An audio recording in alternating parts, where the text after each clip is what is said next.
Hello. So I went to China recently and I received a lot of DMs, questions regarding the visa process, travel requirements, food concerns, if our apps are accessible or not, and so on. So I'm here to answer a few of those questions. But please do understand that these are based on my own experiences and I'm just trying to help you guys here. So let's get started. So the first question is about the visa process. I sought a local travel agency's help for the visa process. I did all the prep work for the documents myself, and I just took their help in the application process because the documents and the passports have to be submitted in New Delhi. So, which is why I went through an agency because it becomes a lot easier for us that way. The visa process as such is pretty straightforward. You have a form to be filled, and they also give you a checklist of the documents required. There was only one additional requirement, which I think a few other countries also have this sort of requirement. It's that they required stamped confirmation vouchers, hotel vouchers for our stay.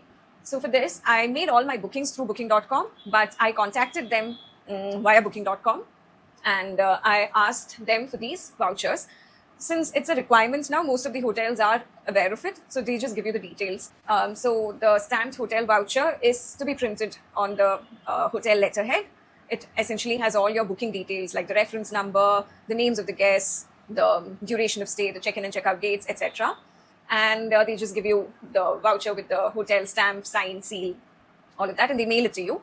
Maybe just make sure that the document that you print out is a color copy. We did face a few hiccups here and there in this process. There were a couple of hotels that never responded to our messages, so we had to cancel those bookings and then book new hotels. So maybe when booking online, go for the no prepayment, free cancellation options. One of the hotels responded to our messages in Mandarin, so we just had to use Google Translate to convey our queries and get it done. But it was still okay. We got all the documents in time. Make sure to check with the travel agent before you apply for the visa because these requirements keep changing. These are the things that I had to do for my visa application, but it could be different by the time you apply. Moving on to the second question, it's about food. If we had issues or concerns regarding food options available, all of those. My friend and I, we are both non-vegetarians. We eat chicken, seafood, egg, etc. But China, and even Taiwan for that matter, they consume a lot of beef and pork. We did find a lot of the regular food chains there, like Starbucks and all of the fast food joints. And I'm sure they have a few options that everyone will be comfortable with. But when we travel, we prefer trying out the local cuisine, which is why we faced some issues because we couldn't always find options that were okay with us. Now, most of the big cities have Indian restaurants too, though they are quite expensive. And they also have a lot of these 7-Eleven convenience store chains where you will also be able to find your regular food options. Like I mentioned, since we like experimenting, that's the main reason why we did face a few issues here and there. I think the first concern for us was the oil in the food.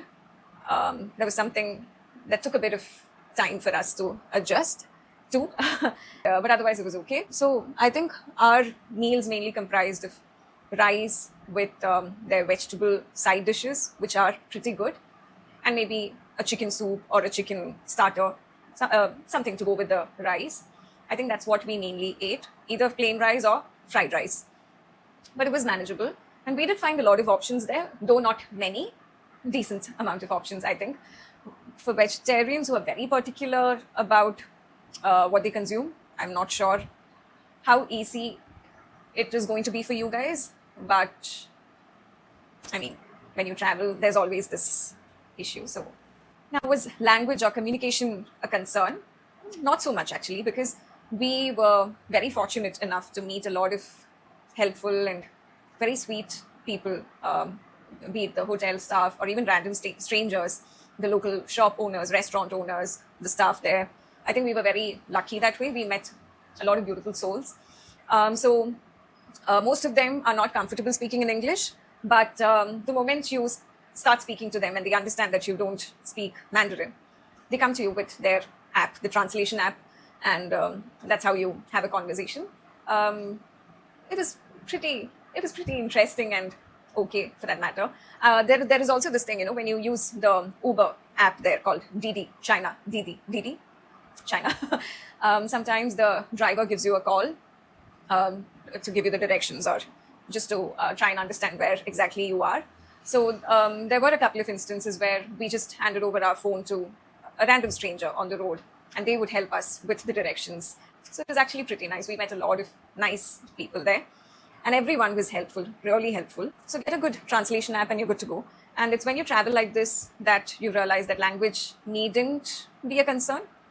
There are ways to work around it. Now, speaking of apps, the next major question was, were we able to access all of our apps there? And how did we get around, move around China? So we did two things. I got an international roaming package on my SIM here, and I could access, I didn't connect that phone to any local network while I was there. So I was able to access all of our apps. I had call time, I had data, so I was sorted that way. And my friend got an international eSIM. You have a lot of options available online, and she was also okay. But to use the Chinese apps, and you will need them when you're there, for those apps, you will need a local number. So what we did was I carried an extra phone and I got a local SIM from the airport. The airport counters there, they have a lot of packages available. So you can just choose one that suits your requirements and tastes. And the staff also helped me download and install a VPN. And that's how I downloaded all of those apps. And I used that phone for all of the China apps and then my regular phone to access all of our apps. So we were good that way. Now, the apps, local apps that you will need. We mainly used two apps. So there was a DD China, like I mentioned. That's like the Uber, Grab, Pick Me app for use in China, mainland China. And we also used WeChat. So now we linked our cards on WeChat, and that's how we made all our payments. So you can use either WeChat or Alipay, but we used WeChat, and WeChat can also be used for your regular food deliveries and all of that. And just one word of advice though, maybe the first airport pickup that you need to go to the hotel, you can ask the hotel to arrange that for you, because sometimes installing these apps might take a while and you might need their help also. So just make sure you reach the hotel in time to check in, and then you can relax and then set about doing all of this. We did have to get our WeChat account verified by a local number, and the hotel staff helped us with that.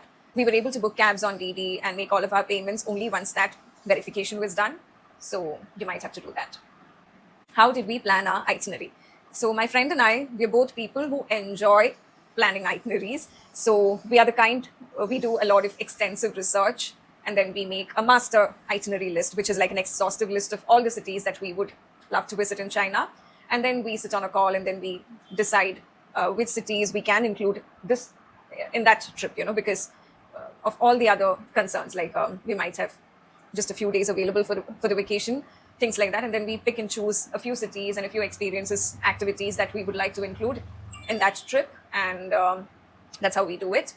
And I think we can take you through all of those details later. Maybe I can try and do daily vlogs, because I have all the information with me, and maybe I can tell you how I booked certain experiences or activities there. We did refer to a lot of vlogs, blogs, reels, and everything to gather all the information. And that's how we finalized our itinerary. I think we can share more details if you're interested later. So yes, I hope I answered at least a few questions that you had in mind. And maybe if you have more queries or concerns, you can probably drop a comment below this reel, so that, that way it'll be helpful for others too who are planning a trip to China in the coming weeks or months. So yeah, see you. And thank you so much for your time. Bye-bye.